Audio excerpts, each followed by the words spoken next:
خود به می پسترگو کی لډیر دردنم رازی حامدا و مسلیا اما بعد. زما عزیزانو، نن در سره یو بل مسله شریکوم. الان کې هغه مسله نه ده، خو یو فضیلت متعلق خبره ده. او ځکه چې مونږ ډیرو ځایونو ته لاړ شو، هلته حالات وګورو، نو ډیر خلک د هغه کار نه وروسته کېږي، د هغه کار نه بالکل خبر دي نه. او هغه کار هغه د قبرونو کنیستل او په قبرونو کې کار کول.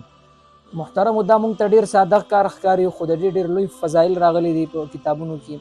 زه به در سره د هغې متعلق یو خبره شریکه کړم.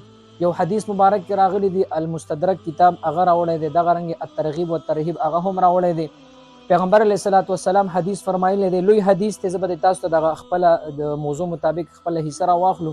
هغه دا پیغمبر علیه الصلاة والسلام فرمایي، کوم انسان چې په قبر کې کار وکړي، قبر وکني او بیا پکې دا مړی مخخ کړي، بیا د هغې نه پس دا کور ته راشي، نو دله الله تعالی دومره لوی اجر او ثواب ورکوي لکه یو سړی کور جوړ کړي او هغه د الله تعالی په نامه باندې چاله ورکړي او هغه پکې تر قیامته پورې اوسېږي او دته به تر قیامته پورې ثواب میلاویږي. یعنې په قبر کې یو ګنټه نیمه کار کول او بیا مړی ښخول، د دې دومره لوی فضیلت دی لکه یو لویه بنګله جوړه کړي او چاله د الله په رضا ورکړي چې ته پکې اوسېږه، تر قیامته پورې به تا ته ثواب میلاویږي. دومره لوی فضیلت راغلی دی.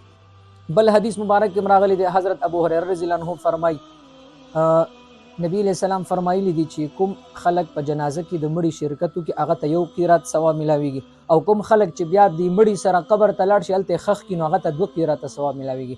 بیا صحابو تپوس وکړو چې ای د الله رسوله قیرات څه معنی؟ نو نبی علیہ الصلوۃ والسلام وفرمایل چې د قیرات معنی یعنی د یو غر مطابق ثواب، لکه د احد غر چې کوم نه دومره غر عمره ثواب ورته میلاویږي. نو د 2 غرونو عمره ثواب به درته میلاویږي چې یو سړی په قبر کې کار وکړي او مړی خښ کړي بیا راشي. دغه رنګ د دې باره کې یو عجیبه واقعه زموږ کتابونو را نقل کړې ده. هغه دا ده چې یو سړی وفات شو، هغه بیا چا په خوب کې ولیدله چې تا سره الله تعالی څه معامله وکړه. نو هغه ورته وویلي چې زما معامله خو داسې وه چې زما نیکۍ هم راوړلی شوې او زما بدۍ هم راوړلی شوې، هغه وتللی شوې. نو زما نیکۍ چې کومې دي هغه سپکې وختلې او زما بدۍ هغه بد کارونه هغه ډېر درانه وو. نو په ما باندې دا فیصله کېدله چې دا سړی جهنم ته بوځي.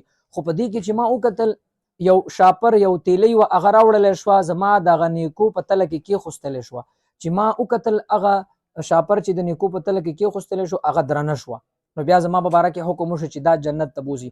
نو ما عرض وکړو چې زما زه را تیلی وګورم چې د کومې تیلی داسې وړوکې شان تیلی وه، د هغې د وجې زه د جهنم نه بچ شوم، جنت ته لاړم. دا ولې؟ نو هغه تیلی چې هغه راواغېستل هغې کولاو کړله، په هغې کې یو موټی خاوره وه. نو ما تپوس وکړو چې دا څه شی دي؟